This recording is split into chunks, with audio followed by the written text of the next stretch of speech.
from the campus of A&M Kingsville, covering your local, national, and campus news. You're watching Javelina Nation News. Hello, Javelinas, and welcome to Javelina Nation News. I'm Sydney Hernandez. And I'm Shelby Purdy. This is your daily dose of upcoming Texas A&M University Kingsville events alongside local and national news. Your Javelina Nation News starts now.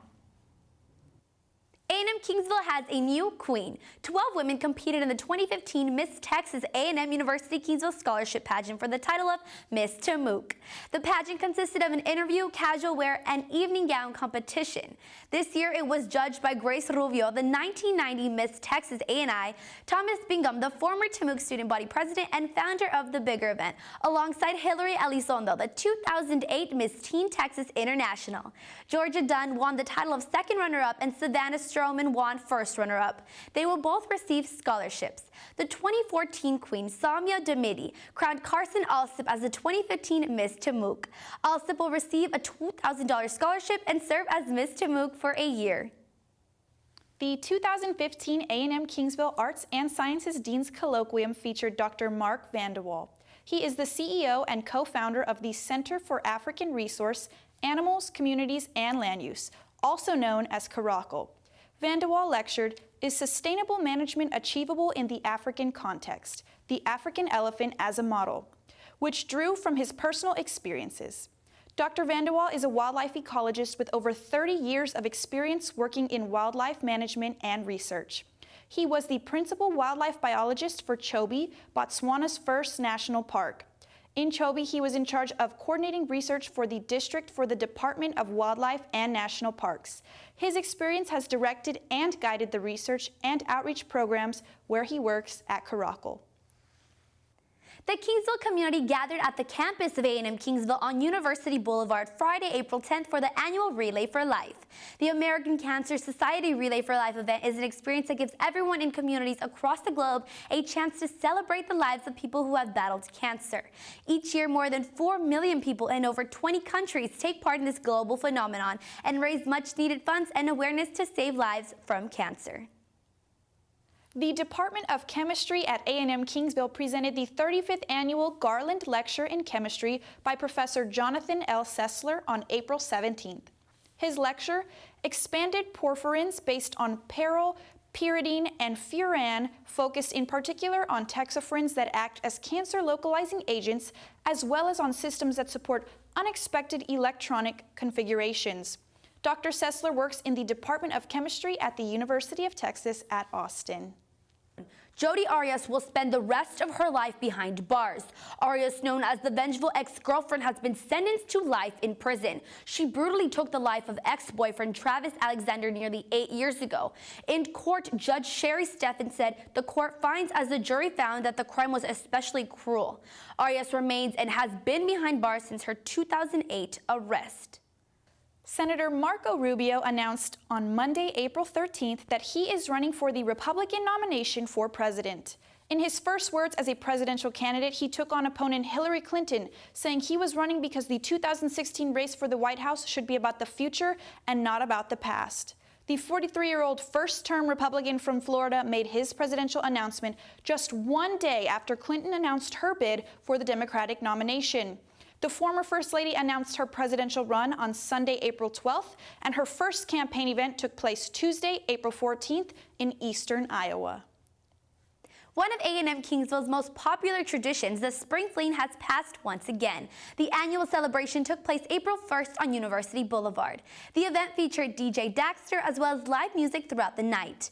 Campus organizations took the opportunity to fundraise and advertise themselves. The event brought students and members of the community out for a night of food, fun, and festivity. All right, now it's time for What the Trend. This is where we talk all things media, celebrity, and entertainment. Starting things off, Rebel Wilson looked chic in a black and hot pink cape dress on the blue carpet at the MTV Movie Awards, but it was what she wore to present on stage that really made a statement. On Sunday, April 12th, the actress, who was on hand to share a clip from her upcoming film Pitch Perfect 2, changed into leather leggings, a beaded bra with fringe, large white angel wings, and black winged sneakers. The actress also had the word "think" bedazzled on the butt of her pants. Wilson has always encouraged women to love themselves and their bodies. In the press room post-show, Wilson said, "Sometimes girls will look at Victoria's Secret models and think they have to model themselves after that, but I really don't think that's the best." Moving on, let's talk Coachella. The popular music festival always creates a media buzz. Bohemian and hipster fashions are usually the majority of Coachella talk, but this year celebrity relations have stolen the spotlight. Kendall Jenner and Justin Bieber have been spotted getting cozy, and fans have been left wondering, are they or aren't they an item? Never one to be upstaged, Madonna also caused Coachella controversy when she made an appearance at the festival. She made a cameo during Drake's headlining set. Last month, Madonna told Us Weekly, "The lifelong ambition I still want to fulfill is to go on a dream date with Drake and only kiss him." Her fantasy became reality as she locked lips with the 28-year-old rapper in a passionate kiss that left him and the audience shocked and in awe. New dad Ryan Reynolds was struck by a car. The New York Times reports Reynolds, husband of Blake Lively, was involved in a hit-and-run accident on Sunday in Vancouver. He is in Vancouver shooting an upcoming movie. According to the New York Times, he was hit in a hotel parking lot. Reynolds was not injured.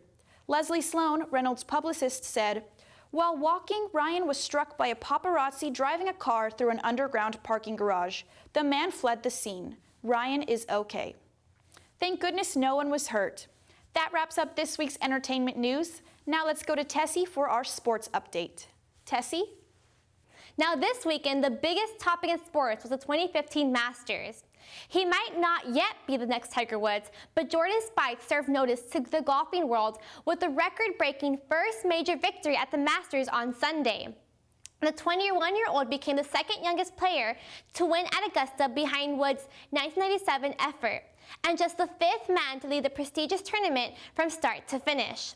The Texan could not match Woods' 12-shot winning margin of 18 years ago, but finished 4 ahead of second place Justin Rose and Mickelson, both of whom are already major winners. Spieth's halfway total of 14 under par broke 39-year-old record set by Ray Floyd in 1976, and his 54th hole effort of 16 under was also a new Augusta best. Now bringing the news close to home, the Texas A&M University Kingsville's women's tennis team canceled its match at Trinity University due to inclement weather. This match was originally scheduled in San Antonio.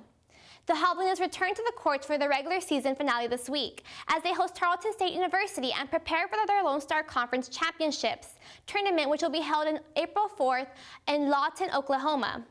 Erica Larea was named the LSC Player of the Week after going 2-0 in singles action and 1-1 in doubles play to lead TAMUK over an upset win over number 35 Cameron University, and followed with the win over Southern Nazarene University the next day. On the year, Ecuador native is a team best 13-4 in singles action and is 9-12 in doubles play. Now switching over the topic from tennis to football, Texas A&M University Kingsville's head coach Darren Wilkinson and his staff have been challenging the Javelinas to stay hungry, humble, and keep working hard.